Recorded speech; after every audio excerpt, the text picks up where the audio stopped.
Segundo a Pedro, capítulo 2. Queridos, eu vou abrir a palavra com vocês essa noite. Essa palavra, ela é digamos assim, um misto de uma pregação e de um testemunho. Os últimos 5 anos eu me recolhi em casa, eu parei de viajar. Como eu já falei com os irmãos, eu sou convertido há 33 anos. Viajei por um pouco mais de 27 anos, desses 33 anos, partilhando a palavra de Deus. Mas por uma série de circunstâncias, inclusive de saúde, eu me recolhi em casa. Londrina é o primeiro lugar que eu saio para viajar, depois de quase 5 anos em casa. E o Senhor depositou para mim, como marido, 3 textos em particular, 3 textos no qual eu pequei contra a minha casa, contra o meu Deus, e depois contra minha esposa e contra os meus filhos. Eu quero compartilhar com vocês, eu não sei se vai ser possível, compartilhar as 3 porções. Eu quero compartilhar 3 porções da palavra de Deus, 3 homens que tiveram situações vividas, e eu quero colher dessas porções princípios para a edificação da nossa vida familiar. Pela graça de Deus, eu tenho um lar em pé. E a graça vale para o dia de hoje, não vale para o dia de amanhã. Amanhã eu vou ter que aprender a estar diante do Senhor, dependendo do Senhor, buscando o Senhor. Ele vai prover tudo o que nós temos necessidade no dia de amanhã. Mas a graça de amanhã só virá amanhã. Nós temos que preparar o nosso coração hoje para conseguirmos buscar o Senhor amanhã. Alguns de nós temos filhos afastados do Senhor por causa de uma dessas 3 palavras que eu vou partilhar com vocês. De um desses 3 exemplos bíblicos que eu vou partilhar com vocês. Obviamente que tudo vem da graça dele. Não vem de nenhum de nós. É a misericórdia dele, é o cuidado dele. Mas o Senhor usa a nossa responsabilidade. O Senhor usa as escolhas que fazemos para edificar, inclusive, os nossos. Existem, então, 3 homens que eu quero partilhar. Eu quero partilhar sobre Ló, o justo Ló, o crente Ló, o irmão Ló, que teve uma família destruída por uma decisão que ele tomou. Quero mostrar isso para vocês nas Escrituras. Eu quero mostrar para vocês uma porção específica de Jacó. Jacó é um modelo que nós poderíamos partilhar algumas horas. A Bíblia é a Bíblia. A Bíblia é a Bíblia. Qual o primeiro milagre do Senhor? A transformação de água em vinho. João capítulo 2. O último versículo de João 1, ou seja, o último versículo antes de entrar na transformação de água em pão, de água em vinho, desculpem, o último versículo, João 1,51 diz assim: então vereis os céus abertos e os anjos de Deus descendo e subindo sobre o Filho do Homem. Jesus se refere a Jacó. Do meu ponto de vista, Jesus usa a figura de Jacó antes de falar do casamento, porque no Velho Testamento, Jacó é a figura mais singular para nos falar sobre casamento. A começar do nome dele, ele era um agarrador. Então, se possível, eu quero partilhar apenas uma porção de Jacó. E, se possível, uma porção sobre Eucana, marido de Ana, lá em 1 Samuel. Eu quero mostrar uma realidade que muitos de nós, homens, também vivemos. Então, eu vou devagar, eu vou dentro daquilo que o Espírito me der clareza, me der consciência. Se não for possível partilhar os 3 modelos hoje, nós vamos partilhar aquilo que nos for possível, certo? Eu gostaria de fazer mais uma oração. Senhor, edifica-nos. Somos tão miseráveis. Somos tão pecadores. Senhor, somos tão rebeldes à Tua vontade. Nos agarramos a tantas coisas que não ao Senhor. Por isso eu quero pedir em nome de Jesus, derrama do Teu Espírito. O Senhor nos diz para pedir, para buscar e para bater. Pois se nós que somos maus sabermos dar boas dádivas aos nossos filhos, quanto mais o Pai Celeste dará o Espírito àqueles que lhe o pedirem. Senhor, nós pedimos, nós buscamos e nós batemos. Derrama do Teu Espírito. Porque tudo será diferente. Enche-nos do Senhor. Nós pedimos em nome de Jesus. Amém.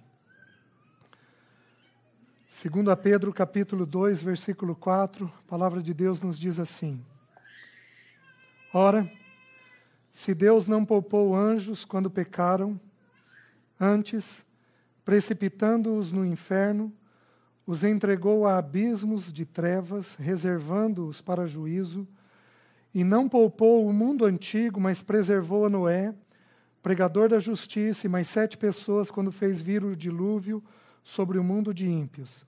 Agora prestem atenção.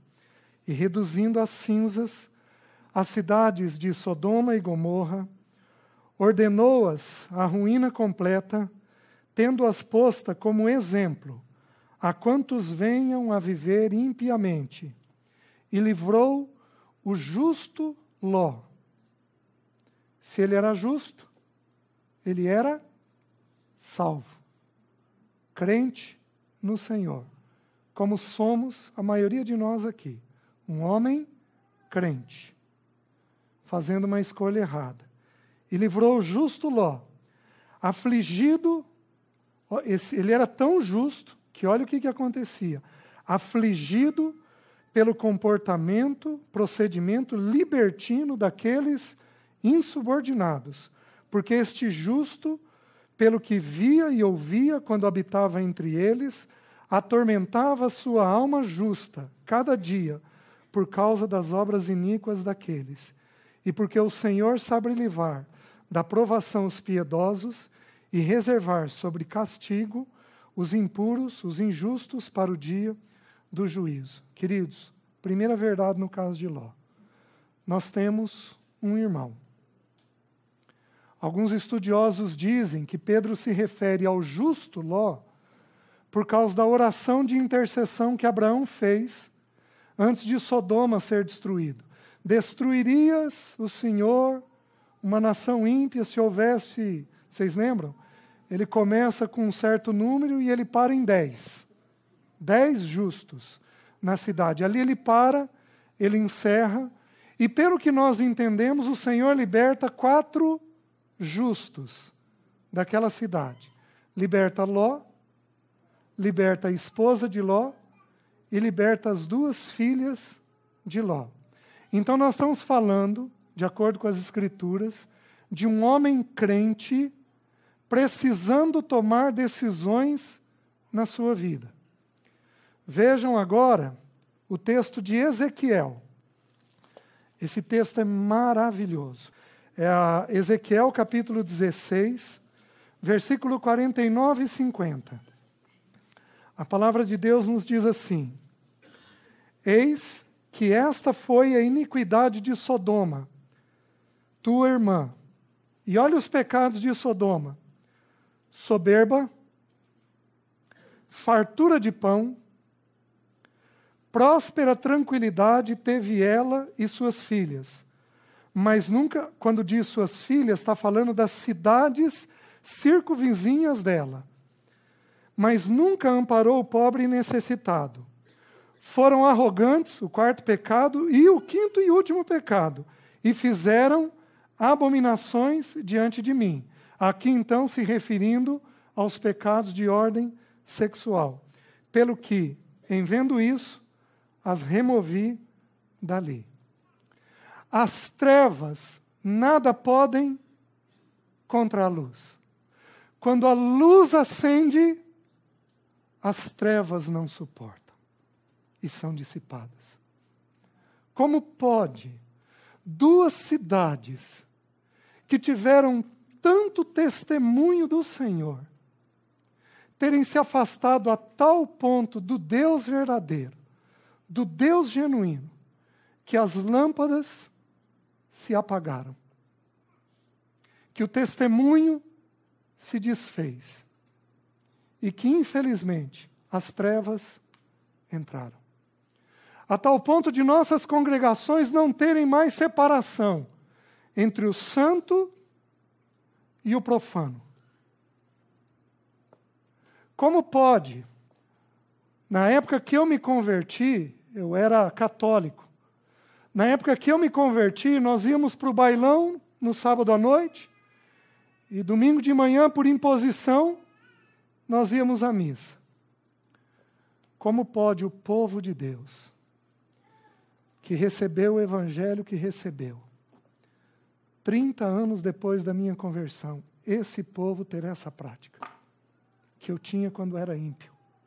Como pode os nossos jovens saírem das nossas reuniões e irem para as boates, irem para a noite, irem para a balada, irem para os motéis?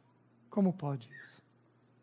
Isso só aconteceu, meus irmãos, não é porque o pecado sexual entrou. Isso só aconteceu porque nós tivemos próspera tranquilidade e fartura de pão. Isso aconteceu porque nós, os líderes, e eu me incluo, tentamos ter o melhor das duas vidas, do reino de Deus e do mundo.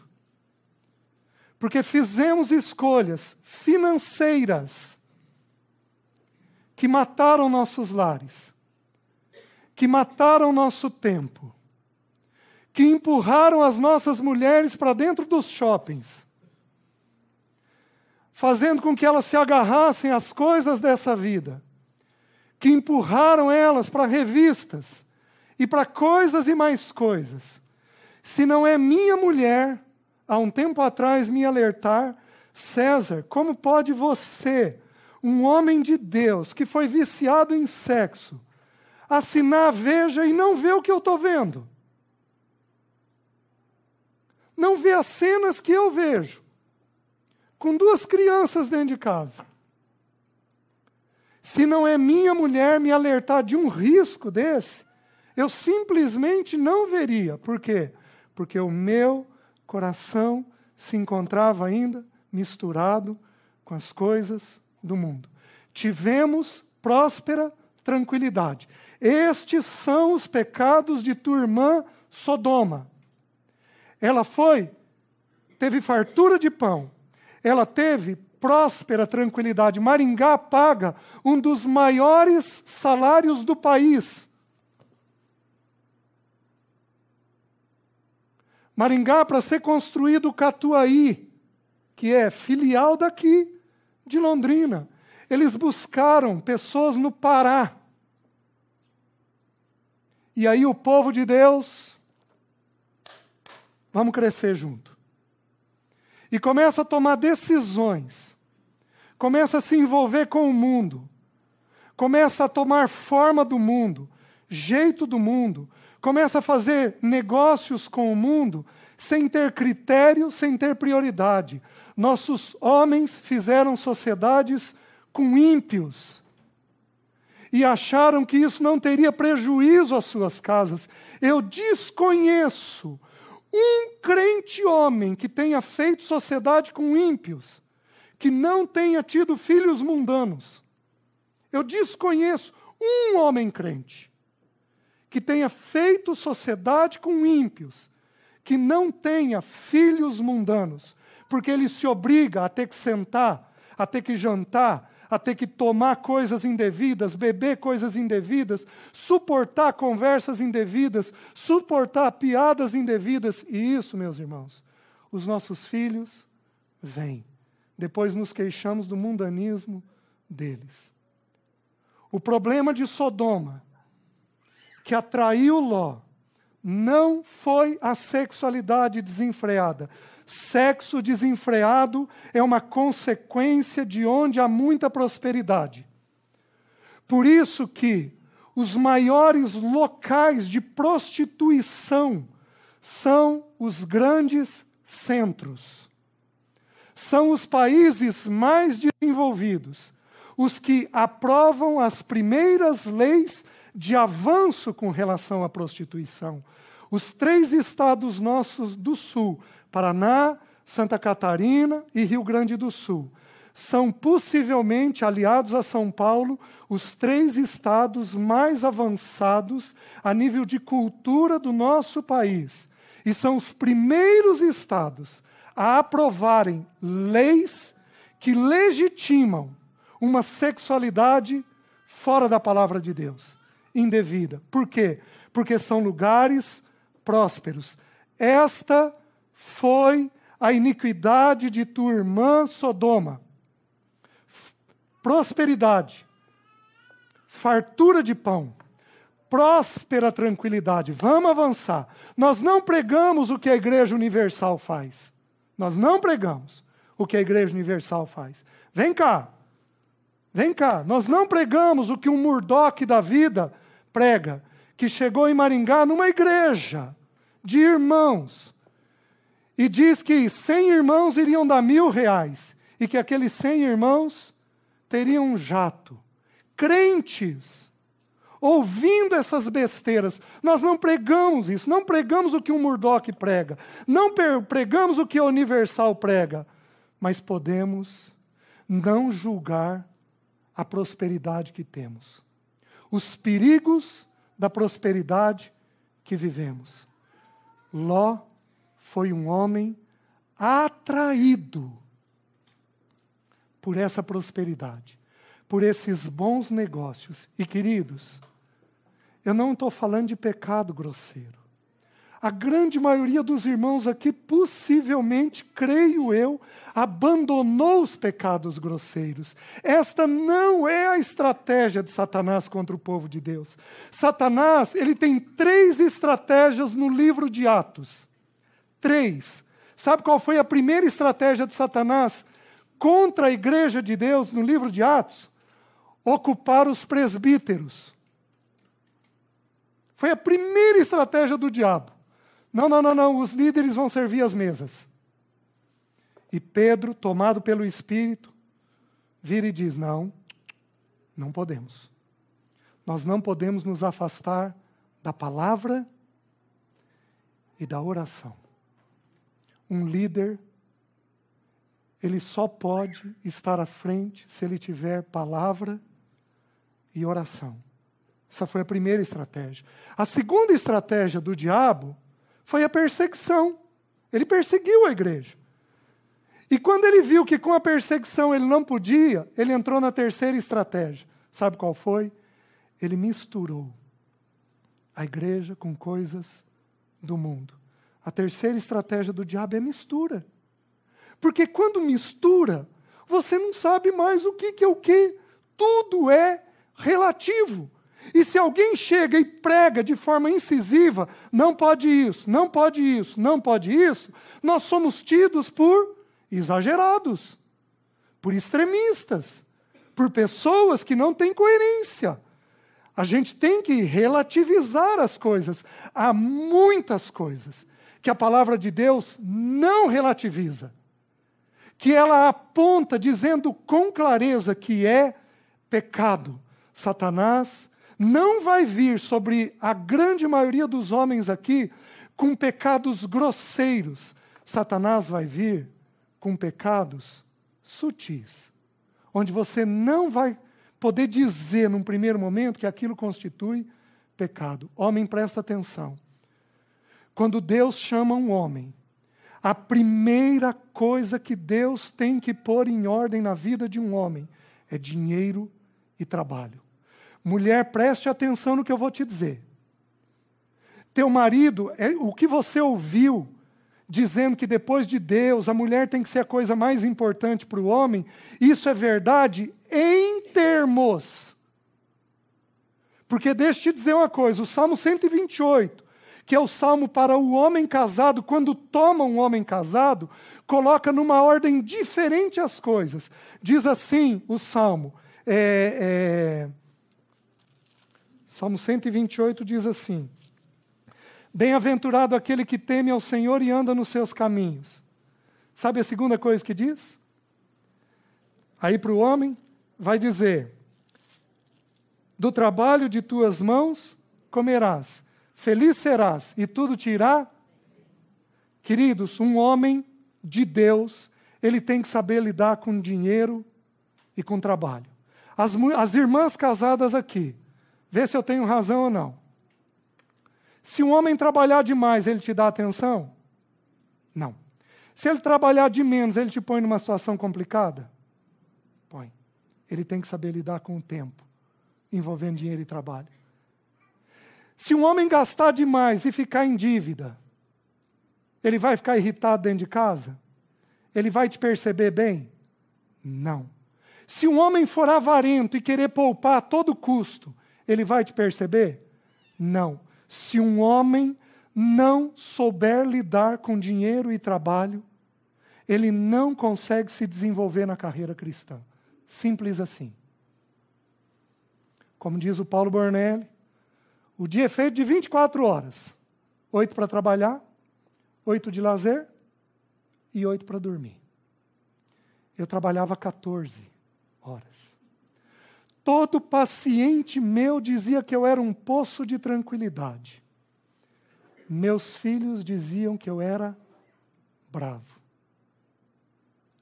Porque eu me doava lá fora, chegava em casa esgotado. Não sobrava nada para minha esposa e para os meus filhos. Queridos, uma escolha. Uma escolha. A escolha de vamos trabalhar, vamos ganhar, vamos garantir coisas para os nossos. Uma escolha fora da vontade do Senhor pode nos custar um filho afastado do Senhor por anos a fio. Você vai ter que decidir, homem. De que jeito você vai querer trabalhar. Depois que temos a primeira casa e o primeiro carro, não temos mais por que fazer contas. Não temos mais por que ter dívidas. Meus queridos, sabem quantos versículos na Bíblia existem sobre fé? 205 versículos. Sabe quantos versículos na Bíblia existem sobre salvação?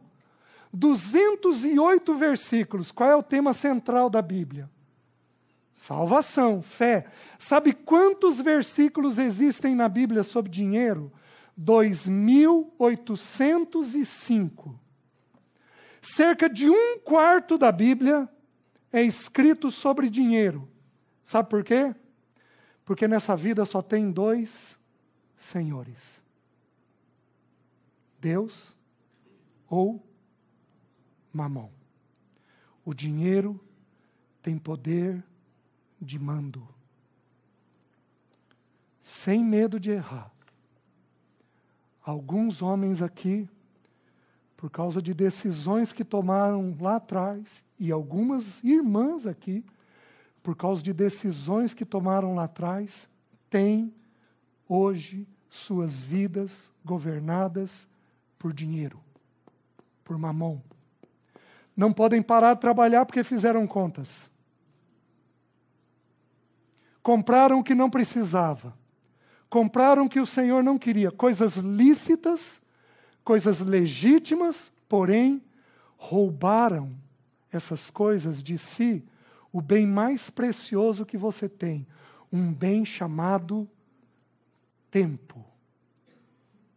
Não existe homem de Deus que não tenha que arranjar tempo para o Senhor. Entendendo quem Ló era, entendendo como que Sodoma era, o último pecado mencionado é o pecado sexual. E aí os outros pecados mencionados são pecados que envolvem ou a soberba e a arrogância, ou envolvem dinheiro. Os outros três pecados envolvem dinheiro. Fartura de pão, próspera tranquilidade, e não cuidaram dos pobres e dos necessitados. Agora deixe-me mostrar para vocês. Abram em Gênesis capítulo 13. Queridos, eu lidei muito mal com dinheiro. Com 6 anos de casado, eu devia 1 ano de salário. Eu devia em forma de vale. A empresa que eu trabalhava me permitia pegar vale. E eu entrei em muitas mentiras. Porque eu virava para minha esposa, vamos viajar? Vamos tirar férias, vamos programar. Mas quando chegava 1, 2 meses antes, e daí, César, está tudo em ordem? Não, está tudo em ordem. Quando chegava no mês de tirar férias, o dinheiro tinha que ser usado para pagar contas. Fiz isso por uns 2 ou 3 anos. Até que quando o Senhor me tratou, num acampamento de líderes, estávamos reunidos eu, o Paulo, o Naamã, tinha acho que algum outro irmão de Londrina, estava lá. No acampamento de líderes, o Senhor falou comigo. E eu sentei e abri toda a verdade com minha esposa. Eu sou casado com uma mulher de Deus. Essa mulher virou para mim, quando eu disse que nós devíamos, a primeira fala dela, o que as irmãs aqui deveriam fazer, ela me trouxe para a palavra. E ela me disse assim, César, deixa eu te fazer uma pergunta. O que a Bíblia diz e o que você prega sobre dívida? Eu falei, bom, a Bíblia diz que nós não podemos dever. E eu prego que quando a gente deve, a gente tem que vender o que tem. Então, César, vamos vender o que nós temos? Ela me disse isso. Queridos, vendemos tudo o que nós tínhamos. Tinha um apartamento financiado e um carro. E começamos tudo de novo. Chamei um irmão, extremamente disciplinado, e pedi para ele me discipular por 1 ano. E por 1 ano, ele sentou semanalmente comigo para me ensinar a mexer com dinheiro. Queridos, depois de 2 anos, eu comecei a poupar e nunca mais deixei de poupar. Com equilíbrio, com sensatez. Esse irmão, vez ou outra, ia na minha casa sem eu estar. Chamava Alessi e falava, Alessi, vem cá. Como ele já mentiu, eu preciso confirmar se o que ele está dizendo é verdade.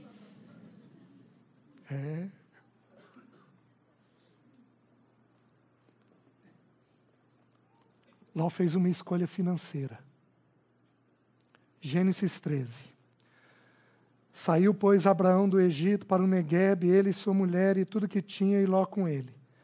Era Abraão muito rico, possuía gado, prata e ouro. Fez as suas jornadas do Neguebe até o Betel, até o lugar onde primeiro estivera sua tenda, entre Betel e Ai, até o lugar do altar que outrora tinha feito. E aí Abraão invocou o nome do Senhor. Ló, que ia com Abraão, também tinha rebanhos, gado e tendas. E a terra não podia sustentá-los para que habitassem juntos, porque eram muitos os seus bens, de sorte que um não podia habitar na companhia do outro. Até aqui. Nós temos 2 homens ricos. Só que olha a riqueza de Abraão. Gente, naquela época, terra não era riqueza. Tanto que quando descreve Jó, diz dos rebanhos que ele tinha, não diz da terra que ele tinha, porque terra você tinha em fartura. Então, terra não era sinônimo de riqueza, como é na nossa época. Naquela época, sinônimo de riqueza era rebanhos. Olha o que descreve na possessão de Abraão. Diz que ele tinha gado, ele tem prata e ele tem ouro. Prata na Bíblia é um símbolo do quê? Redenção de Cristo. Ouro na Bíblia é um símbolo do quê? De tesouros celestiais. Olha o que Jesus falou sobre Abraão em João. Jesus diz assim, Abraão viu o meu dia e vendo se regozijou nele. Abraão teve uma visão do Senhor Jesus.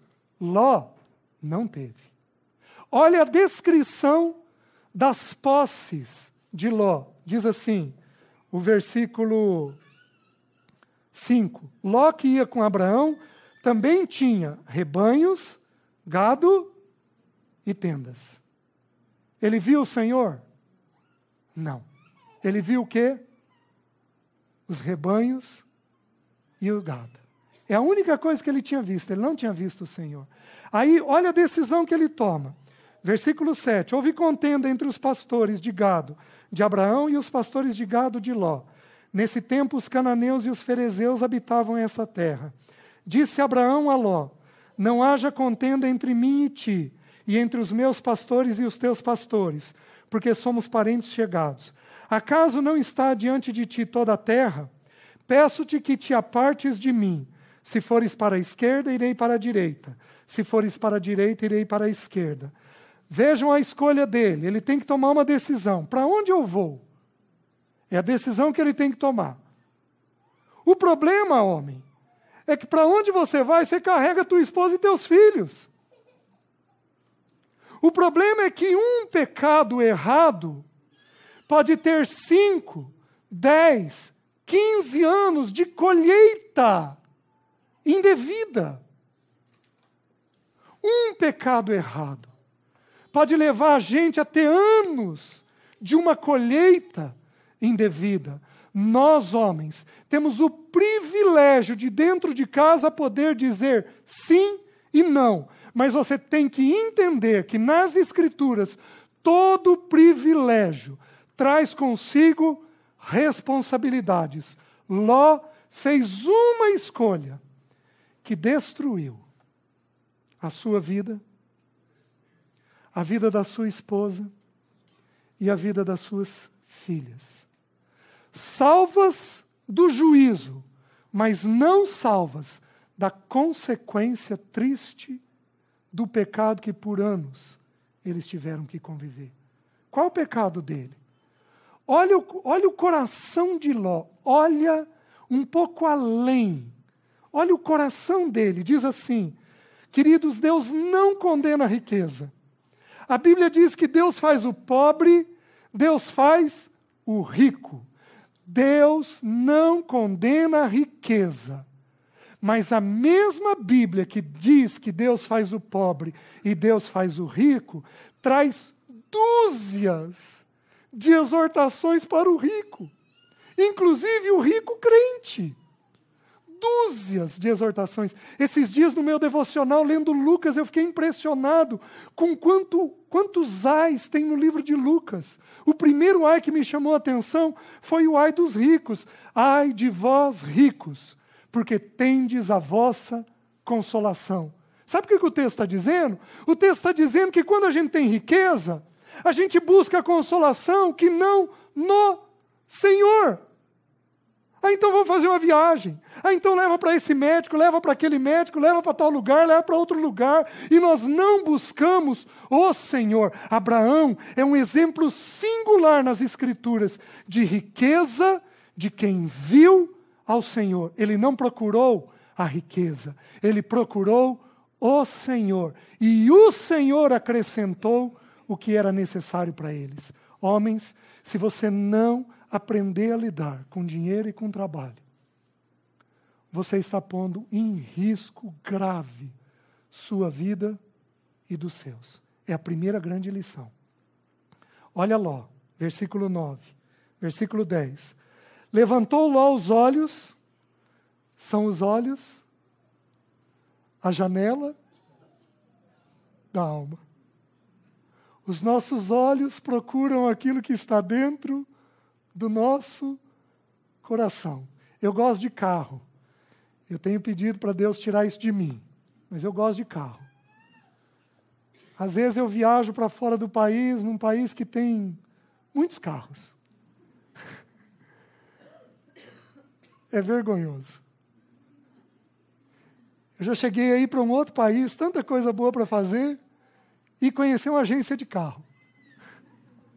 Sabe por quê? Os olhos são a janela da alma. Ló levantou os olhos. e viu toda a campina do Jordão. E viu que era terra bem regada. Queridos, o que ele era? Qual era a profissão dele? Qual era a profissão de Ló? Pastor de ovelhas. Para você ter um bom rebanho, você precisa de ter o quê? Pasto. E só existe bom pasto onde existe o quê? Água. Por que ele levantou os olhos e viu a terra que tinha água? Porque o coração dele pensava num bom negócio. Qual era a realidade de Sodoma? Lembra do texto de Ezequiel? Fartura de pão e próspera. Vocês estão vendo o que eu vi? Vocês estão vendo que o coração dele desejou um bom negócio? Vocês estão vendo isso? Aí diz assim: levantou Ló os olhos e viu toda a campina do Jordão, que era toda bem regada, antes de haver o Senhor destruído Sodoma e Gomorra, como o jardim do Senhor, como a terra do Egito, como quem vai para Zoar. Então Ló escolheu para si toda a campina do Jordão e partiu para o Oriente. Separaram-se um do outro. Habitou Abraão na terra de Canaã, e Ló nas cidades da campina, e armando as suas tendas até Sodoma. Queridos, por que ele foi armando as tendas até Sodoma? Porque o coração dele via sempre um bom negócio. E ele não viu nada além de um bom negócio. Qual é a consequência de um homem que não lida bem com dinheiro e trabalho? Abram em Gênesis 19.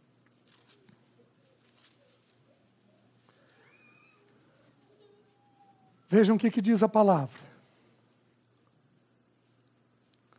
Ao anoitecer vieram os dois anjos a Sodoma, a cuja entrada estava Ló assentado. Este, quando os viu, levantou-se, indo-se ao seu encontro, prostrou-se rosto em terra. Onde é que ele estava sentado? Na entrada da cidade. Sabe quem que assentava na entrada da cidade? Os juízes.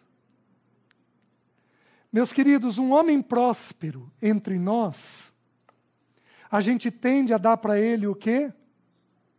Cargos. Cargos de autoridade, porque a gente supõe que se ele foi próspero nos negócios, talvez ele também seja próspero nos assuntos que nós vamos colocar eles como líderes. Quantos de nós aqui não viemos de igrejas que os presbíteros eram apenas empresários bem-sucedidos? Não tinham vida de palavra, não tinham vida de oração, mas eram apenas pessoas bem-sucedidas no conceito do mundo. Ló se permitiu cair nesse engodo. Ló teve a ideia de que, quem sabe, ele não pudesse fazer algumas coisas com aquelas pessoas ímpias. Meus queridos, só esteja perto de um ímpio para evangelizá-lo. Pode levar 1 mês, 1 ano, 10 anos, 15 anos, 50 anos, não tem problema. Mas só esteja perto de um ímpio com essa expressa finalidade. Não esteja perto de um ímpio para conviver. Não faça essa insanidade. Há um princípio no livro de Amós que diz que a veste pura do sacerdote, quando tocasse um objeto impuro, deixava o sacerdote todo impuro. Mas o inverso não é verdadeiro. O sacerdote puro, o ímpio, ele tem o poder de contaminar, mas o sacerdote não tem o poder de contaminar aquele objeto ímpio. Nas Escrituras é simples. Santidade só contamina dentro do casamento. Porque há uma instrução em Coríntios que diz que a mulher crente casada com um homem ímpio santifica esse homem e os filhos. Santidade só contamina dentro do casamento. Santidade não contamina na convivência com o mundo. Ló teve a infeliz ideia de achar que podia melhorar. Como os Estados Unidos tentam colocar deputados, senadores, crentes, na esperança de produzir uma lei. Queridos, o que nós precisamos é de luz nesse mundo. Nós não precisamos de leis, nós precisamos de um testemunho sólido, vigoroso, santo, claro, porque as trevas não subsistem diante da luz. Elas simplesmente vão embora. Não é por força de lei que nós garantimos a coisa. Ló teve a infeliz ideia de que, tornando-se um líder naquela cidade, ele poderia, de alguma forma, ajudar aquela cidade. E ele não percebeu que o seu coração foi sendo contaminado pelo pecado. Vejam o versículo, não vou ler todo o texto, o versículo 9. Aliás, o versículo 6. Saiu-lhes então Ló à porta, fechou-a após si e lhes disse: rogo-vos, meus irmãos, que não façais maus. Tenho 2 filhas virgens, eu vô-las trarei. Tratai-as como vos parecer, porém nada façais a estes homens, porquanto se acham sobre a proteção de meu teto. Eles, porém, disseram: retira-te daí. E acrescentaram, ó, o que eles falaram sobre Ló? Só ele é estrangeiro, veio morar entre nós e pretende ser juiz em tudo. A ti, pois, faremos pior do que a eles. E arremesseram contra o homem, contra Ló, e se chegaram para arrombar a porta. Queridos, como é que um homem crente oferece as 2 filhas? Como é que um homem crente, o justo Ló, que afligia o seu coração com o comportamento daqueles insubordinados, como é que o justo Ló faz isso? Porque o justo Ló, o crente Ló, não percebeu, como eu e como você, que nós vamos pegando a cara do mundo. Nós vamos adquirindo os mesmos conceitos do mundo. Nós vamos adquirindo os costumes da terra dentro da nossa vida quando convivemos muito com o mundo. E aí, as coisas que deveriam ser anormais e gritantes simplesmente não nos incomodam mais, porque esses costumes entram dentro de nós. Quem se lembra de um juiz na Bíblia chamado Jefté?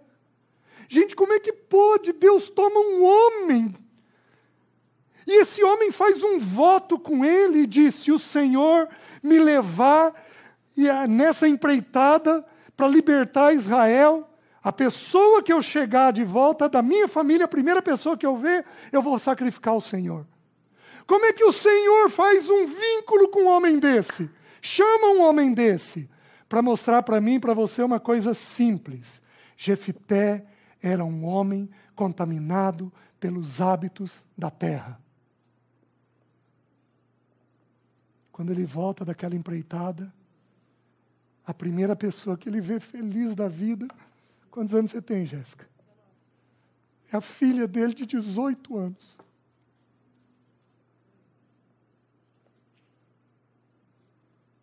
Um homem que Deus usou, porém um homem contaminado pelos hábitos do mundo, da terra. Homens, o mundo nos contaminou. Trabalhamos como o mundo, compramos como o mundo, gastamos como o mundo, temos os desejos do mundo. O mundo nos contaminou. E se nós não tivermos uma postura firme e sólida diante disso, nós não vamos ver o Senhor. Versículo 15. Ao amanhecer, apertaram os anjos com Ló, dizendo: levanta-te, toma tua mulher e tuas 2 filhas que aqui se encontram, para que não pereças no caminho, no castigo da cidade. Queridos, a primeira tragédia sobre a vida do justo Ló. Como, porém, se demorasse. Queridos, como eu fui lento na minha vida cristã. Sabe por quê? Porque eu tive o coração dividido.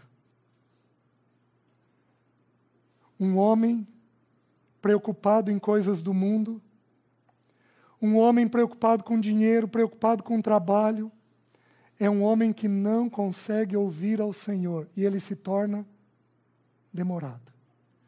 E aí passam-se 5, 10 anos, seu filho cresceu e está fora do Senhor. Porque o tempo voa. A gente não vê eles crescendo. Passam-se 5, 10 anos assim.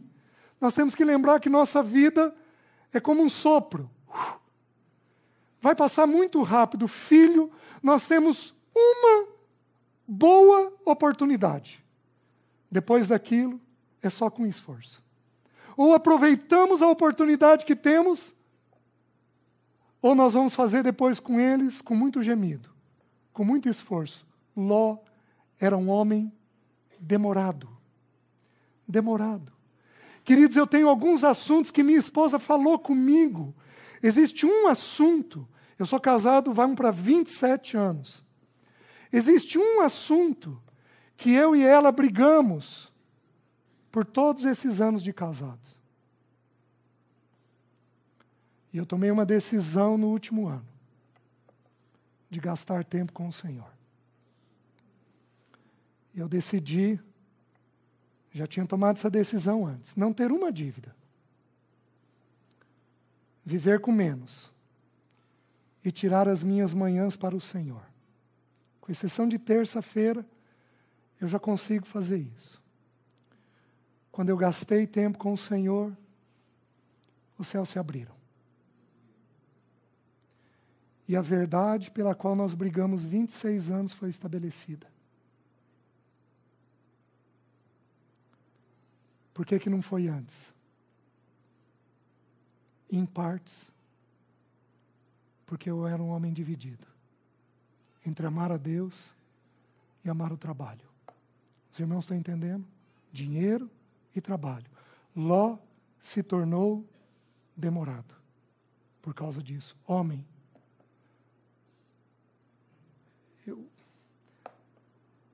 Eu não sei se o que eu vou dizer constitui uma verdade plena.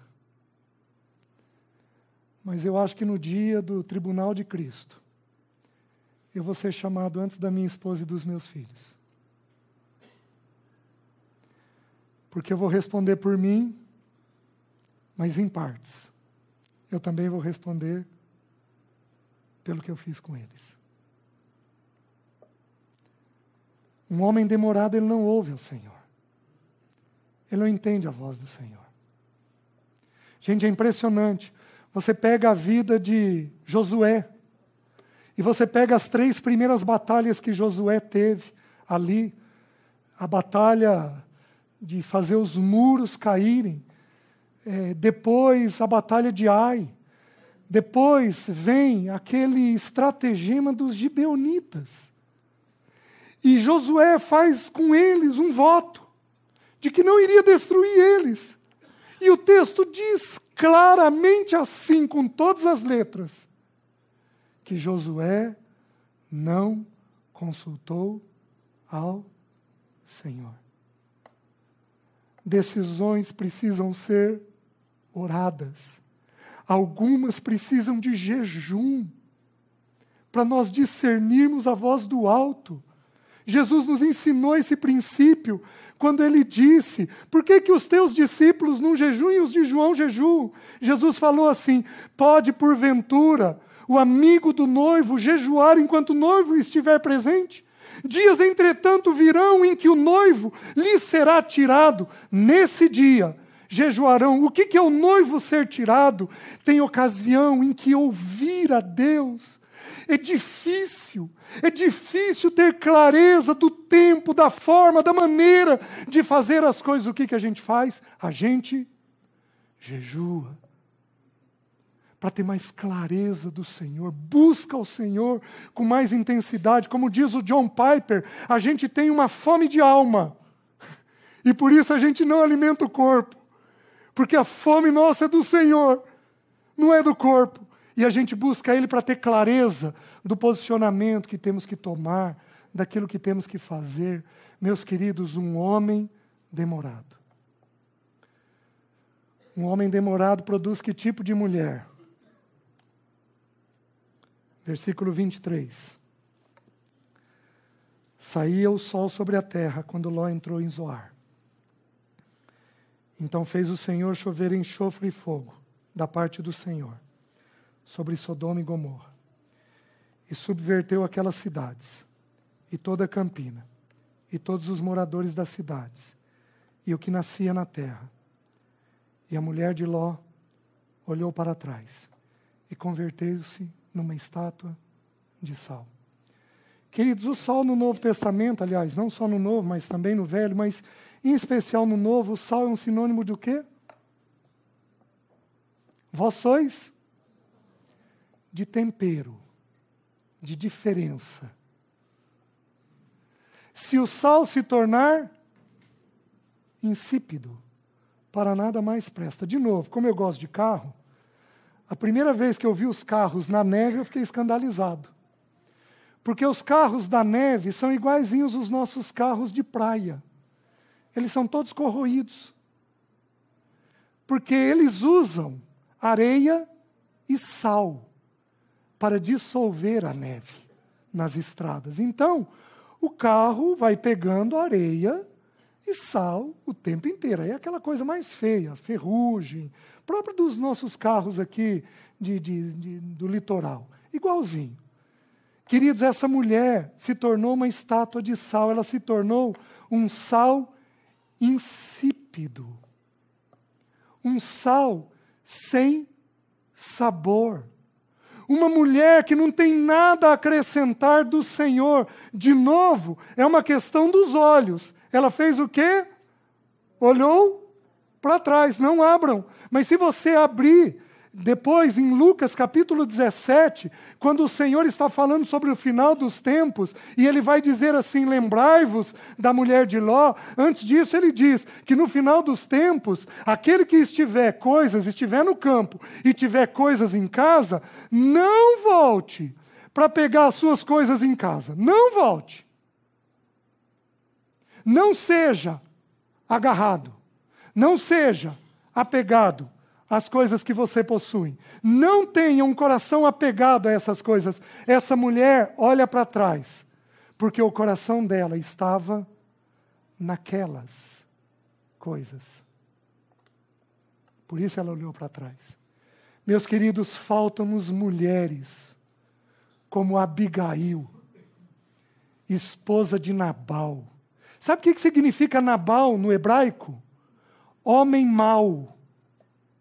Ele era bêbado, perverso, queixoso. Ele era um homem mau. Sabe o que significa Abigail no hebraico? Motivo de alegria.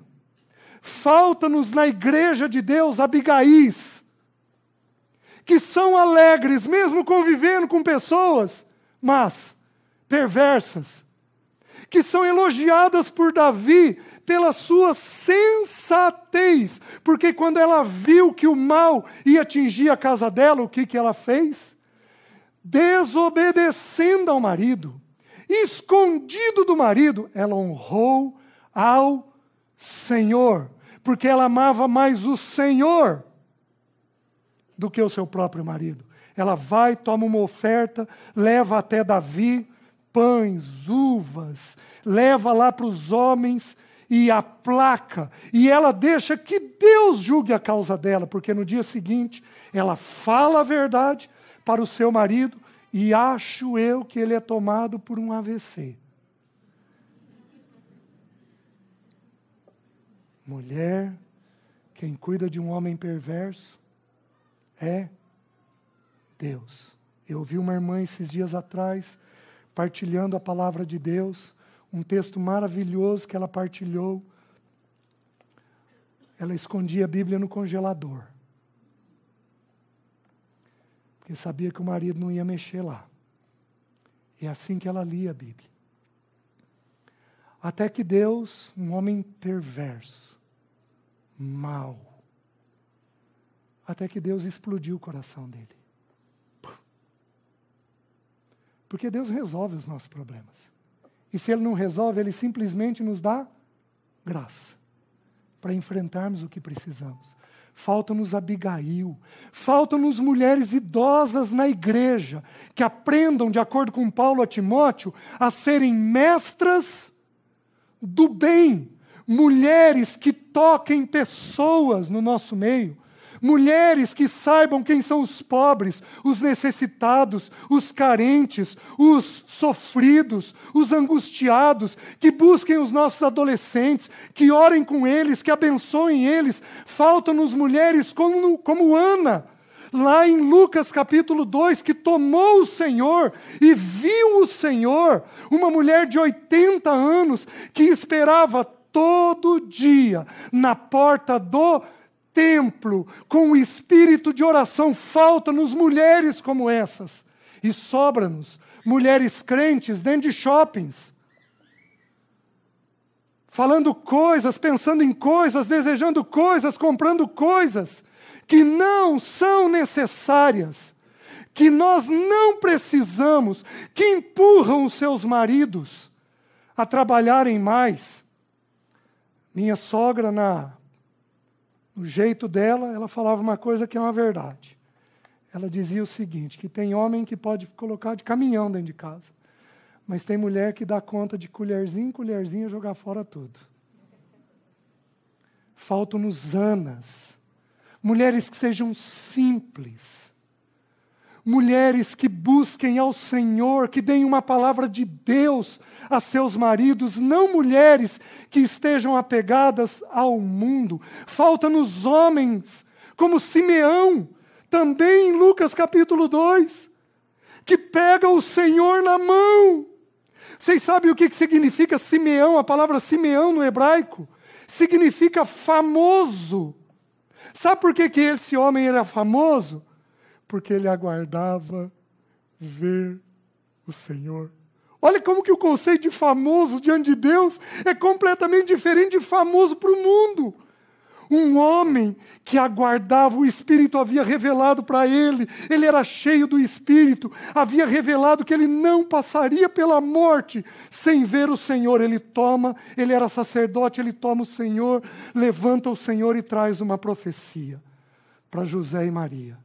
Essa criança causará divisão. E ele veio mesmo para causar divisão. Será alvo de contradição. Faltam-nos homens que busquem ao Senhor. Foi vergonhoso aonde eu reúno no dia do jogo do Brasil. Foi vergonhoso. Quantos crentes. Foi vergonhoso saber que alguns locais de reunião trocaram o horário de reunião. É vergonhoso. E isso mostra aonde o nosso coração está, longe do Senhor. Por isso, o pecado prolifera tanto nas nossas cidades. Queridos, que Deus tenha misericórdia de pegar essas 200 lâmpadas que estão aqui e limpar uma a uma. Que o Senhor nos limpe. Limpe as nossas mulheres, limpe os nossos filhos, que tenhamos um testemunho sólido, santo, firme, que busquemos ao Senhor, que os nossos filhos tenham a graça de ver os homens e as mulheres lendo e orando. Esses dias o Senhor me ministrou num irmão que foi partilhar, ele estava partilhando sobre missões para nós, e ele é um homem de Deus, andou o mundo já, fazendo um trabalho missionário evangelístico. Ele virou e falou assim: meus irmãos, meu pai, queridos, eu invejei isso. E se o Senhor me permitir, eu quero alcançar isso. Meu pai não deixava um filho sair de casa sem orar com ele. Falta-nos esse espírito que ama o Senhor acima de tudo, que não tem o coração dividido com o mundo. Falta-nos esse espírito. Falta-nos um espírito de dizer não às dívidas, não à bebida, não a tudo aquilo que tem aparência boa, mas que nos mistura, que mistura os nossos filhos, dizer não para sociedades, dizer não para muitas coisas. Ló foi demorado e ele colheu uma mulher presa no mundo. E o que é pior, ele perdeu suas 2 filhas. Porque, meus queridos, essas meninas se deitaram com ele. Tiveram um comportamento sexualizado.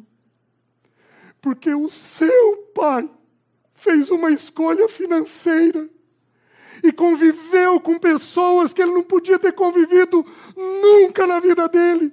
Tem coisas, quando nós temos filhos, tem coisas que nós simplesmente dizemos não. Nós não colocamos um controle remoto na mão de um filho abaixo de 8, 9 anos de idade, porque ele não tem discernimento para julgar as coisas da TV. Nós não podemos colocar um celular com internet na mão de um filho abaixo de 14, 15 anos de idade, porque ele pode ter o mundo na palma da mão dele e você simplesmente não vê onde ele está navegando, o que ele está vendo, o que ele está buscando. Nós temos que ter firmeza com o mundo e dizer não para muitas coisas do mundo. Simples assim, meus irmãos. Homens e mulheres, Ló fez uma escolha. Vejam o versículo 30. Eu já vou terminar. Subiu Ló de Zoar e habitou no monte, ele e suas 2 filhas, porque receavam permanecer em Zoar. E habitou numa caverna e com ele as 2 filhas. Então a primogênita disse à mais moça: nosso pai está velho, e não há homem na terra que venha unir-se conosco segundo o costume da terra. Segundo o quê?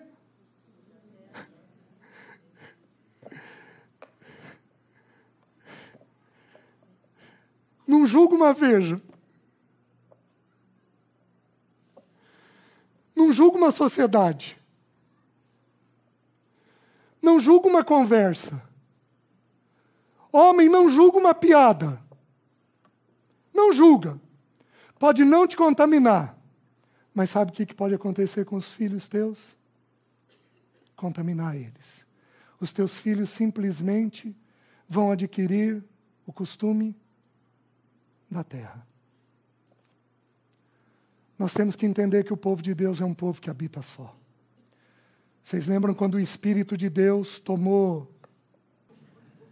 O Espírito de Deus toma ele. E Balaão, ao invés de profetizar, ele abençoa.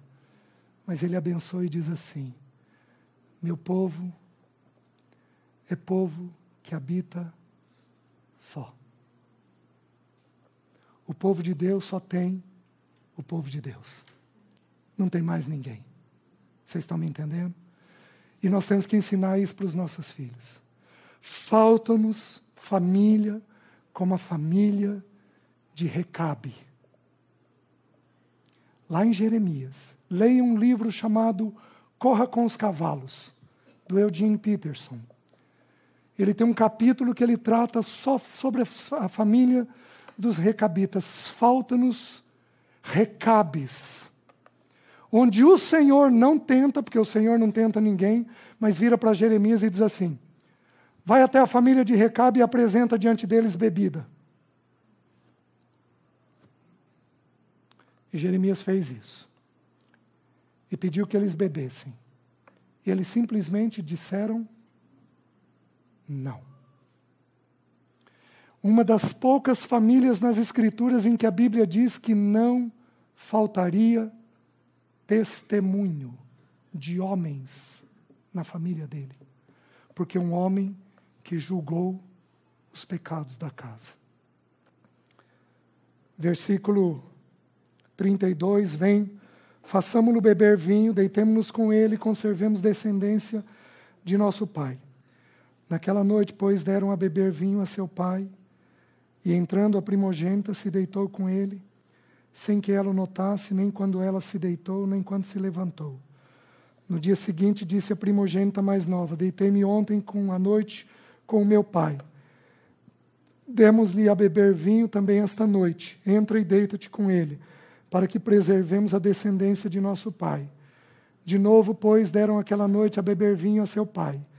E entrando a mais nova, se deitou com ele, sem que ele o notasse, nem quando ela se deitou, nem quando se levantou.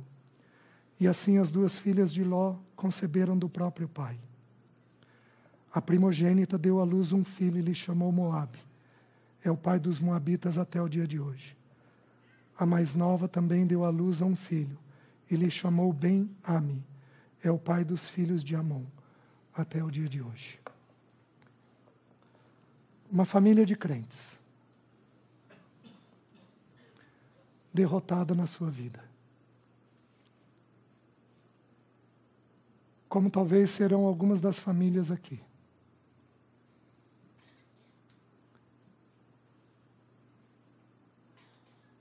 Homem, o chamamento é teu.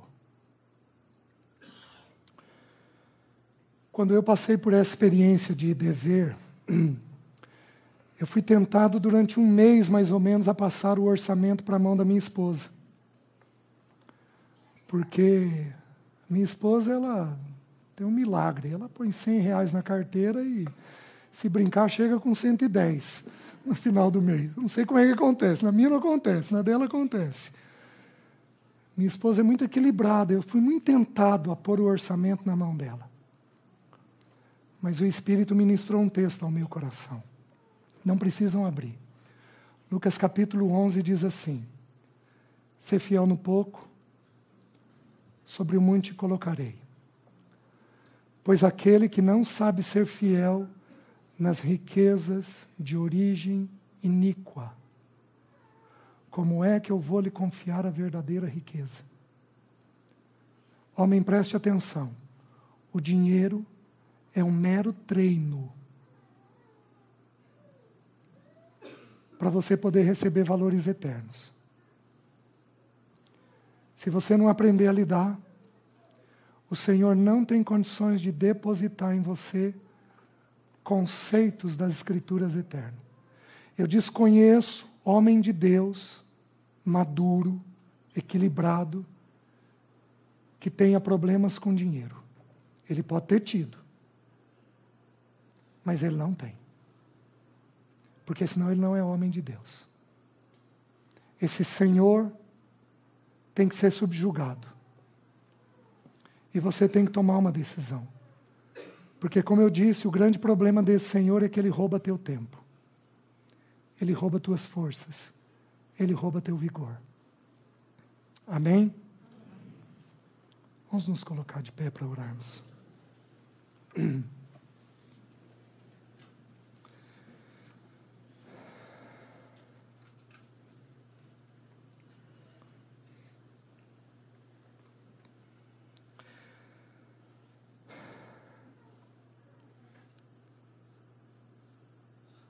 Senhor, tem misericórdia de nós.